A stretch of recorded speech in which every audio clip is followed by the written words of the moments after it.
waravuze wa munsi umuraba urakumvira uratuza, wateruye interuro y'ijambo ryawe, Lazaro arongera kandi aba muzima. Vugana n'ubuzima bwa buri wese mugoroba, maze ubuzima bwacu buhembuke, abarwayi bakire, abari bafite ibishiringiro bikeya, abari bacitse intege bananiwe, ubaremere ibishiringiro wubake mu izina rya Kristo Yesu, maze ijambo ryawe rize nk'imbuto nziza iguye mu butaka bwiza, maze imere ibyara imbuto, ubwoko bwawe buhindurwe n'ijambo ryawe, bukomezwe n'ijambo ryawe. Haleluya! Uvuga ijambo ryawe umusigire kuvuga neza, kugira ngo ubwoko bwawe Uwiteka Imana ikomeye, ijambo ryawe ryongere ritwubake, ryongere ridukize, ryongere turemere ibishiringiro mu izina rya Kristo Yesu, maze unyemere ubwoko bwawe. Abaje bose bafite imitima yo kuhakira, bakire kandi bahinduke n'ijambo ryawe mu izina rya Kristo Yesu. Amen. Haleluya. Ndahera hagati, ijambo nsa naho ndigejeje hagati. Ndahera hagati kubera umwanya mfite uko ungana n'umunezero uhari. Byo byose mwabonye aho biri kugana. Bwana sifiwe. Dusome ijambo ry'Imana, niturangiza turirimba akaririmbo gatoya, hanyuma dukomeze. Luka 5:30. Nuko abafarisayo n'abanditsi babo banegura abigishwa be bati, niki gituma musangira n'abakoresha b'ikoro n'abanyabyaha? 31. Yesu arabasubiza ati, abazima si bo bakwiye umuvuzi, keretse abarwayi. Ndasubiramo kuri 35. Nuko abafarisayo n'abanditsi babo banegura abigishwa be bati, niki gitumye musangira n'abakoresha b'ikoro n'abanyabyaha? 31. Yesu arabasubiza ati, abazima si bo bakwiye umuvuzi, keretse abarwayi. Katuririmbe rero, turayimba indirimbo ivuga ngo izina risumba yandi, abisi batamenye. Izina risumba yandi, abisi batamenye, Yesu soko y'amazi amara inyota, Kristo nzira y'ubugingo, ubugingo bw'iteka, azatugeza mu ijuru. Izina risumba, izina risumba yandi, abisi batamenye, Yesu soko y'amazi amara inyota, Kristo nzira y'ubugingo, ubugingo bw'iteka, azatugeza mu ijuru.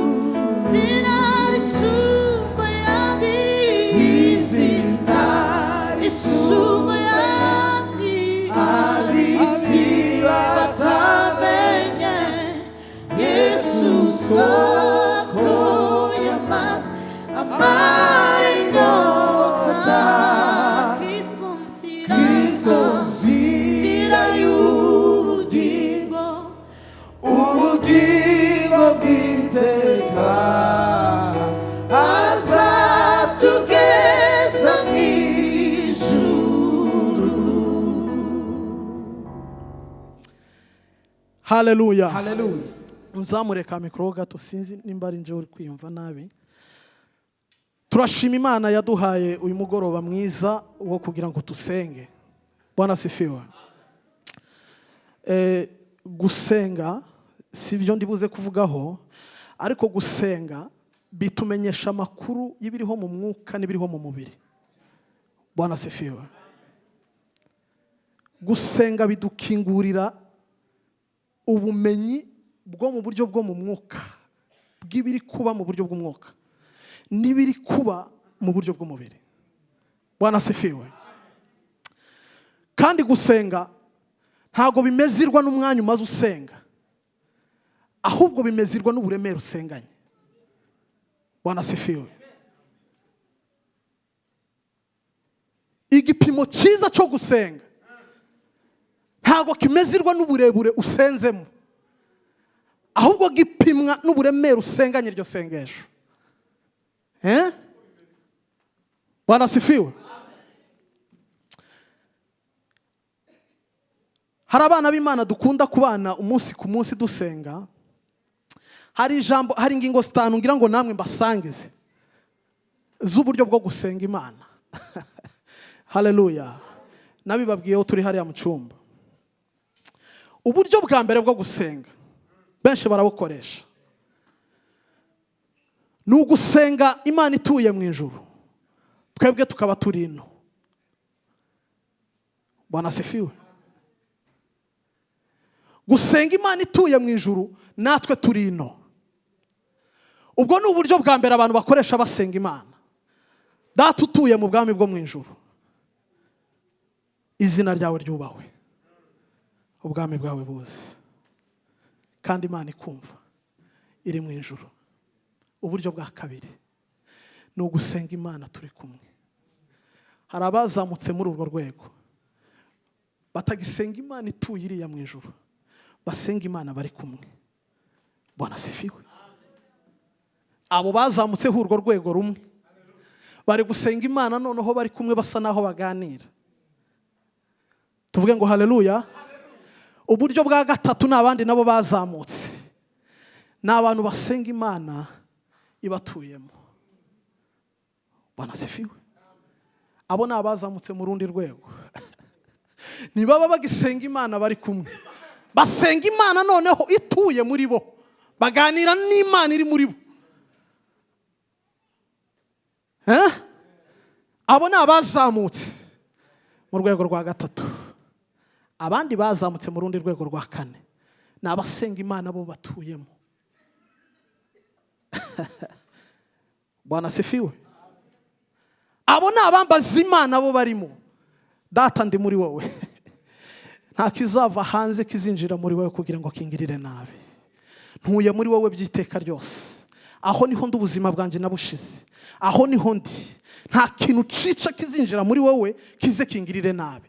Abo ni abatuye mu Mana. Abo bazamutse revi ikomeye. Bwana asifiwe. Abandi bazamutse ku rwego rwa nyuma, ni abasenga Imana bafite kamere nk'iyayo. Bwana asifiwe. Ni abasenga Imana bisanisha nayo, basobanukiwe ijambo ryo gutegeka Imana yabahaye, basobanukiwe ubushobozi Imana yabaremanye, basobanukiwe ubwiza Imana yabahaye. Abo ntibaba bakivuga ibisanzwe, n'ijambo ryose basohoye mu kanwa kabo riba ijambo rirema. Bwana asifiwe. Ikintu cyose umuntu wageze kuri iyo level, ikintu cyose avuze ntabwo kiba kibaye joke, kiba kibaye ubuzima. Vamos. Batwebwe. Bwana asifiwe. Bwana asifiwe. Umugaragu w'Imana yavuze ngo turaza gusenga. Byiburuze kwimuka muri level imwe kuyo wari uriho, usengere ku yindi kurikiyeho, wumva icyo biri butange. Izo level niye mpamvu nzihereyeho, n'urwego rwo gukura. Nimba turi kumvikana tuzamura ibiganza. Haleluya. N'urwego rwo gukura. Umuntu wese wanga gukura yanga kubaho. Kandi ubukristo bwinshi budubamo bubayeho budakura, ni nk'ikizinga cy'amazi gituye ahantu. Abantu twaretse gukura. Impamvu twaretse gukura ni iyi: twibwira ko dukura ariko tudakura. Tumeze nk'abari mu rugendo ariko turi muri marche sur place, nk'abantu bameze gutya, ariko ukumva amatwi yawe ngo uri mu rugendo. Ntuva aho uri aho gusa. Ibitekerezo birakubwira ko uri gukura cyangwa uri kugenda, ariko uri aho urahagaze. Haleluya. Umwanditsi Petero yaranditse mu gice cya 3 ku murongo wa 18, atanga inzira yonyine imwe rukumbi y'umukristo agomba gukuriramo. Uwo niwe. Hari abandi bavuze izindi, ariko reka mvuge iyo ya Petero. Petero wa kabiri arandika aravuga ngo mukurire mu buntu bw'Imana no kumenya umwami Yesu Kristo. Bwana asifiwe. Atanga inzira aravuga ngo ngaha ahantu ho gukurira ni ukumenya Yesu Kristo, ni ugukurira mu buntu bwe no kumenya uyu mwami wacu Yesu Kristo.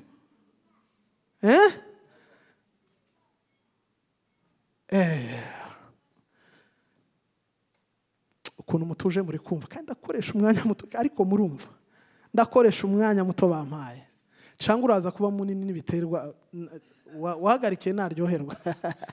Bwana asifiwe. Iri jambo Petero yakoresheje nicyo gice cya nyuma yanditse mu bice byo yari arimo yandika. Aravuga ati rero bana banje, mwumva aya magambo. Arabavuga ngo twabanye mu bihe byinshi, twaganiriye amagambo menshi, ariko ngiye kubabwira uburyo bwonyine mugomba gukura. Ngubu ngiki kibanza cyonyine mugomba kuba mwicayemo, mugomba kuba mutuyemo, ubundi mugafata gukura kwanyu. Ubundi niki gituma umwana akura? Ni ibirya arya, nahatuye, naho arara, uburyo afashwe, byonyine byo bigena ukuntu umwana ari bukure. Aravuga ngo rero nimwumve rino jambo. Aravuga ngo mukurire mu buntu bw'Imana no kumenya umwami wacu Yesu Kristo. Iri jambo no and, iri jambo ukuntu yarisobanuye, wenda ugiye mu zindi ndimi byasobanura ukundi, ariko mu Kigiriki riravuga ngo ni kai. Kai ni ijambo rikoreshwa mu gusobanura ijambo rigiye gukurikiraho. Uyu mwanditsi aravuze ngo mukurire mu buntu bw'Imana no and kai, ari bwo kumenya Yesu Kristo. Bwana asifiwe. Noneho gukurira mu buntu bw'Imana si ukwicara gusa, oya, ahubwo ubwo buntu bw'Imana ni bwo kumenya Yesu Kristo.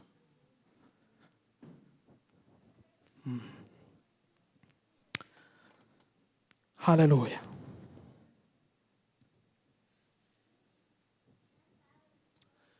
Aho niho honyine tugomba gukurira, ni ukumenya Yesu Kristo.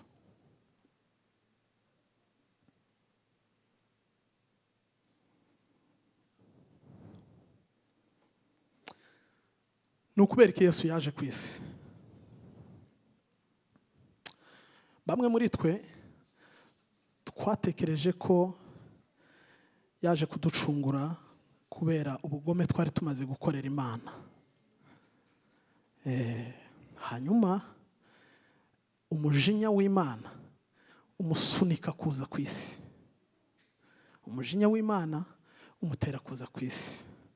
Umunsi umwe Yesu n'Imana n'Umwuka Wera muri ubwo butatu bwabo baricaye baravuga ngo tureme umuntu mu shusho yacu ase natwe.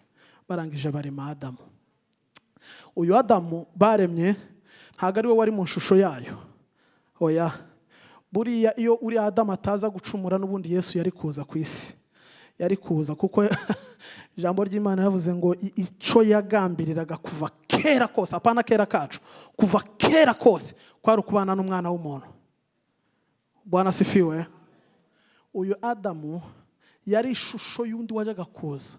Abakolosayi igice cya mbere ku murongo wa 15 haravuga ngo niwe shusho y'Imana itagaragara. Uwajyaga kuza yagombaga kuzana ishusho y'Imana yose. Uwo ni Kristo. No kubera iki rero bavuze ngo tureme umuntu? Ni uwuhe bajyaga kurema?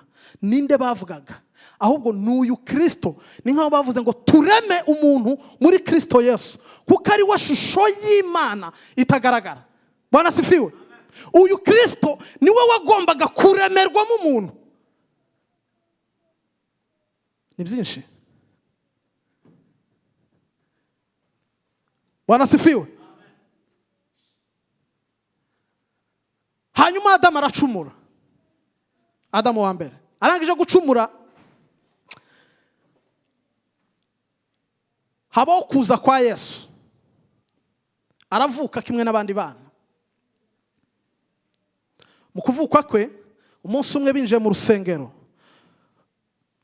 umusaza araza aramufata mu biganza, aravuga ngo Mana, uyu munsi ushatse wotarura umugaragu wawe, kubera ko amaso yanje abonye agakiza. Bwana asifiwe. Kubera iki yavuze ko abonye agakiza kandi afasha umuntu? Ibyari mu migani, ibyari amashusho, ibyari amagambo byahindutse umuntu. Agakiza ntago byari bikiri amagambo, ntago byari bikiri mu nyandiko, byari bibonye ishusho, byari bibonye umubiri ari wa Kristo Yesu. Haleluya. Uyu mwanditsi rero yandika Luka, Yesu yicaye ari kuganira n'abanyabyaha n'abakoresha b'ikoro n'abandi. Haza abafarisayo. Aba bagabo bari bafite ibintu byinshi. Mu gitondo twiza ijambo, pasiteri yatubwirije aratubwira ngo hari amagambo abiri, ngo isezerano rya kera n'isezerano risha. Ngo isezerano rya kera ngo ryakoraga ngo ku muntu w'inyuma, ngo abantu b'inyuma, ni ukuvuga ngo umuntu yageragezaga gusa neza akagenda yubumbaritse kugira ngo abantu bamuvuge neza, ariko imbere afite ibintu bikomeye. Bwana asifiwe. Noneho isezerano risha naryo ngo ryaje gukora imbere, kandi ijambo ry'Imana rivuga ngo ibiri imbere iriya mu mutima ngo nibyo biza bigaseruka inyuma. Ibyo rero biri imbere nibyo Kristo yaje kudiringa nabyo, kugira ngo ibyo nibikemuka bizaseruke kuri wa muntu w'inyuma, byirukane bya bindi by'inyuma. Noneho Yesu yigeze kubwira abafarisayo ngo ko none mwebwe mumeze ngo nk'imva, inyuma zikoze neza ariko imbere ni umwanda. Abo rero nibo baje guseka Yesu. Abo narimvuze. Baraza baravuga ngo babwira abigishwa be, baramubwira ati none wowe mwebwe mwarimu wanyu ni ukubera ko yicarana n'abakoresha b'ikoro n'abanyabyaha? Uyu muntu ameze gute? Kubera iki iwe agendana n'abanyabyaha? Kubera ko yicarana n'abanyabyaha? Yesu arabumva arababwira ngo abo bantu ni bande? Arababwira ngo njyewe umuvuzi ntabwo naje kudiringa n'abazima, naje gukora ku bantu barwaye. Mu yandi magambo, dogiteri yari aho ngaho yaricaranye n'abakiriya. Haza mu Rwanda hari abantu bacuruza udutaro, sinzi ko bafite imineke n'ibindi bagashyira ku dutaro, bakaba bari kugenda bashaka abantu babagurira, kandi biriya bintu babigurisha kuri make. Hanyuma hari abandi bantu nabo bitwa ngo ba daso. Abo ni abantu bacunga umutekano mu Rwanda, bacunga umutekano w'amasoko n'ibindi. Bakaza bakabibatesha bakabibaka, bagasanga uhagaranye n'umukiriya muri kugura, bakaza. Mu yandi magambo, abafarisayo nabo bari bameze nk'abo badaso, bari baje gukura Yesu ku bakiriya. Yesu yari afite abakiriya yari yicaranye nabo, ashaka kudiringa nabo kugira ngo arebe ukuntu abatunganyiriza abakize. Arababwira ngo nje simwe naje kureba, mwebwe muri bazima niko mwiyita, naje kureba abantu barwaye. Bwana asifiwe. Dukeneye gukura, dukurira mu buntu bw'Imana, ari bwo kumenya Yesu Kristo. Bwana asifiwe. None twibaze kino kibazo, byari kugenda gute kugira ngo Yesu akize bano bantu ko yaraje gukiza? Kandi umwanditsi yaranditse, noneho afata abanyabyaha bagira abarwayi, kandi abo barwayi bagombaga kubona umuti. Ubundi ugiye kwa muganga, ikintu cya mbere baguha umuti, ariko umuganga agasubirayo agusigiye umuti. Ariko byari bitandukanye n'iki gihe. Yesu yagombaga kuba umuti, akaba umuganga, ubundi akakwinjiramo, ubundi akagukiza. Bwana asifiwe. Ibi byose reka mbabwire igihe byabereye. Agakiza ntabwo katangiriye ku musaraba, hari yararimo agatangaza. Agakiza katangiye umunsi Kristo yinjira mu mubiri w'umuntu, umunsi avuka yambara umubiri w'umuntu. Aho niyo yaratangiye kudiringa n'uburwayi bwacu. Bwana sifiwe.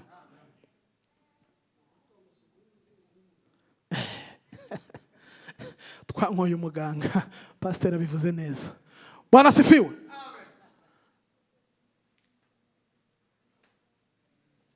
Yesu hagombaga kuboneka umuti winjira mu muntu kugira ngo adiringe n'uburwayi twari dufite. Hari ijambo nari ndimo ntekereza mu gitondo, nako natangiye kuritekereza nimugoroba. Habayeho urupfu, none urwo rupfu ruratwica twese. Ariko hagombaga kuboneka urundi rupfu rukomeye kuruta urwo ngurwo, kugira ngo urwo rupfu noneho ruzanemo gukiza muri rwo, hanyuma rurusha imbaraga urwo twari twarapfuye, n'urwo narwo turupfe. Pawulo arandika aravuga ngo noneho urwo rupfu niturupfa, noneho tubeho tutariho, ahubwo habeho umuntu watwishe muri urwo rupfu, ari we Kristo Yesu. Bwana sifiwe. Ni Yesu wenyine wabikoze. Ariko umuririmbyi waririmbye aravuga ngo iryo zina ngo abisi batamenye.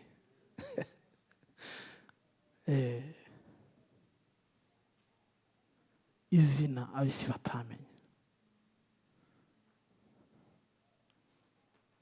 Iryo ni izina twavuga guhera ku itariki ya mbere tudahindura, tukageza ku yindi tariki ya nyuma y'umwaka, ari ryo turi kuvuga gusa, kandi tukabona ibyo turivugaho.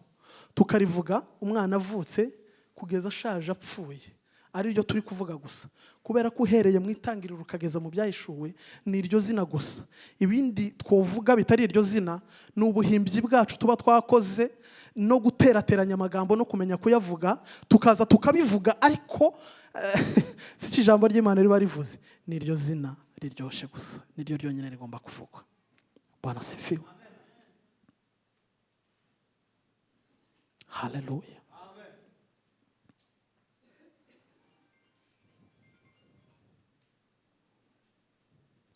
Hagombaga kuboneka uwo muntu umwe wenyine, ari we Kristo Yesu, wagombaga kuza akinjira muri twebwe, yarangiza akatujana kwa muganga ariho ku musaraba, ubundi akatwica twese hadasigaye n'umwe, isi yose. Abariho ico gihe ba Aburahamu bari baragiye, namwe mutari mwakabaho, mwese akabica hatabuze n'umwe. Pawulo yandika mu maso y'abantu, twebwe twarimo tubona Kristo abambwe ku musaraba, ariko mu maso y'umuntu wahishuriwe yararimo abona isi yose iteze amaboko yabambiwe mu muntu umwe. Bwana sifiwe. Bene data,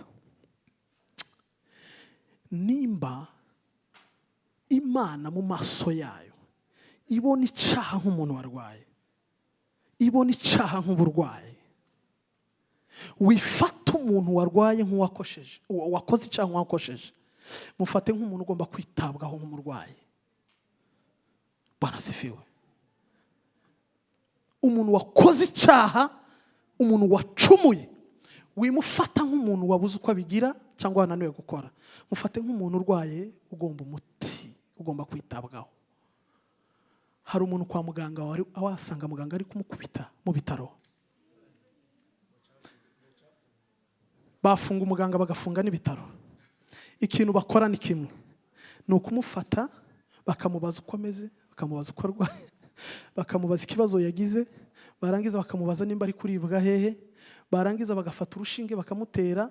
Byaba ari ibintu bisabwa kugira ngo bamuhindurire imyenda, bakabikora neza bitonze, barangiza bakaza no kumuganiriza.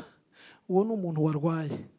Umwami Yesu rero agiye kubona, aravuga ati njyewe ntago naje mu isi kureba abantu bazima, naje kureba abantu barwaye, abanyabyaha.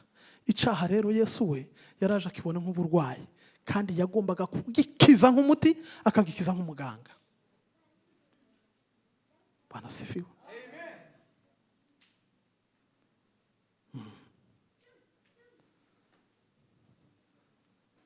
Abantu barimo bamubwira ngo wicaranye n'abanyabyaha. Abo bantu bari bafite uburwayi bukomeye cyane, bari bafite uburwayi bukomeye.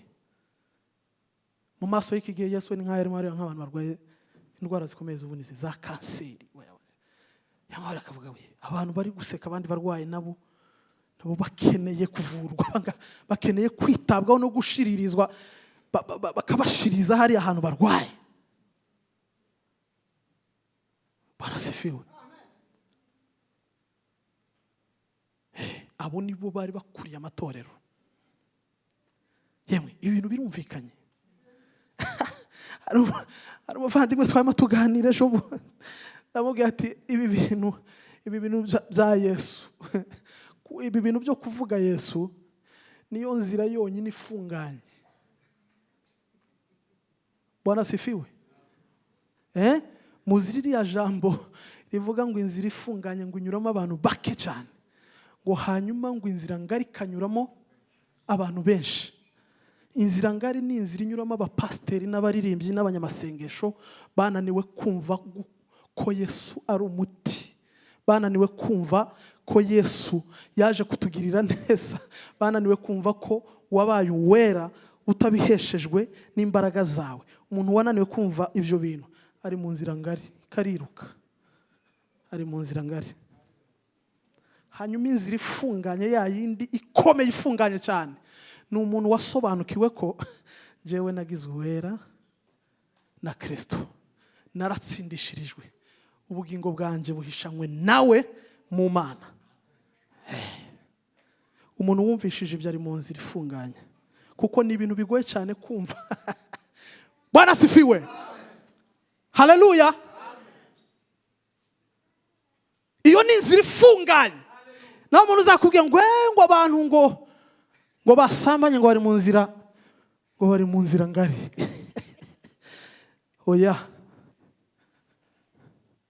Kwanza icyaha niki, icyo ngicyo abapasiteri bazakibigisha. Inzira ngari ni y'abantu batumvishije Kristo kandi baba mu rusengero. Ni abantu bicaye bahora ku gatuti babyina ariko batumvishije Kristo, batumvishije icyo umurimo yakoze ku musaraba. Abo bari kwiruka cyane mu nzira nini cyane. Inzira ifunganye ni abantu basobanukiwe, bari gukurira mu buntu bw'Imana, ari bwo kumenya umwami wacu Yesu Kristo. Bwana sifiwe. Reka dusenge Imana cyangwa nkomeze. Reka dusenge. Data turagushimiye,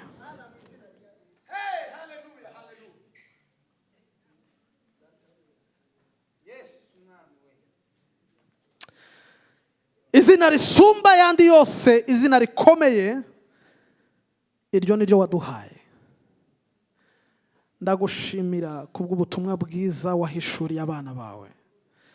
Ndagushimira kubw'umutongero utangaje wadutongereye, watwise abana bawe, utugira baragananwa na Kristo, tuba baragananwa nawe, twebwe abari kure, twebwe abari babi, twebwe abatari babikwiriye. Utugira abana mu rugo, uduha umurage uwo wari guha Kristo natwe tuwubonaho. Ubu ntago bikiri kwibagagura, kwicagagura kugira ngo twumve ijwi ryawe. Umuririmbyi yaririmbye aravuga ngo naba nkumirije, naba kanwa kugaye, naba nsinziriye, turakumva. Ijwi ryawe, ijwi rya papa, ijwi ryawe ryumvikana muri twebwe. Ndagushimiye Data kuri ubu bwoko bwawe bwumvishije kugirirwa neza nawe, bwumvishije aho tugomba gukurira kwari mu buntu bwawe no kumenya uwo mwami wacu Yesu Kristo n'umurimo wiwe. Ushimwe nyagwara ku ngoma, kuri Imana igira neza. Tugukomeye amashi twese, urakoze Yesu.